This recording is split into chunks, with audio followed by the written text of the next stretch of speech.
what kind of forests there are. And in the last episode, what I did is I organized them by temperate or by your climate zones.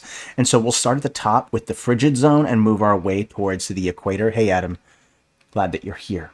So up at the very top in our frigid zone, you have what are called boreal or sometimes called taiga forests. And basically, these are harsher. They're a little less diverse species-wise because of that harsh environment. Mostly coniferous because they're better suited for that environment. You do have some scattering or peppered deciduous trees kind of peppered throughout, but mostly coniferous. There are two types of these forests. There's one which is called an open canopy. That one's a little further north, while the closed canopy is a little further south.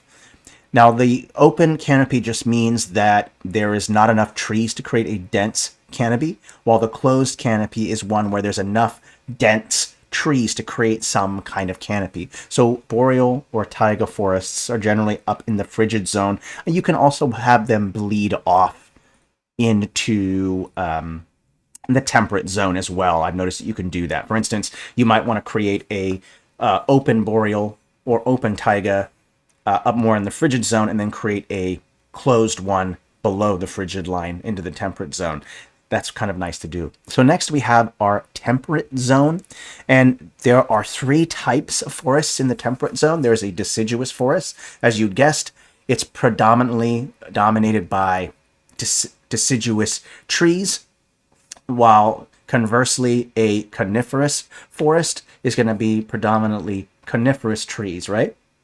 And then there's also a temperate rainforest, which was where I live. I live in Oregon. That's a temperate rainforest. We get lots of rainfall. There's a lot of species diversity. You have both deciduous and coniferous trees within a temperate rainforest. So a lot of options there. And then finally, our last category is our tropical forests. And there are four kinds. There's an evergreen rainforest, which gets the most amount of rain, and it's the most diverse. So that means you can throw in a lot of different species of trees when you're making this forest, okay? And it gets the most rain, and that's why it's so diverse with all that access to water. The next one is a tropical moist forest. It's a little further from the equator, and it gets just a little less rainfall.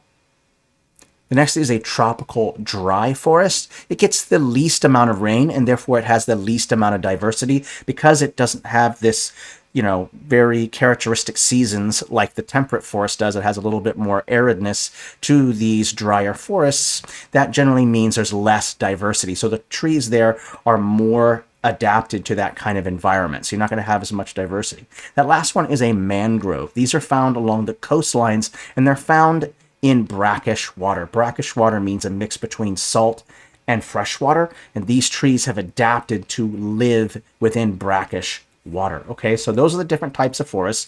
Now, there are also fantasy forests as well.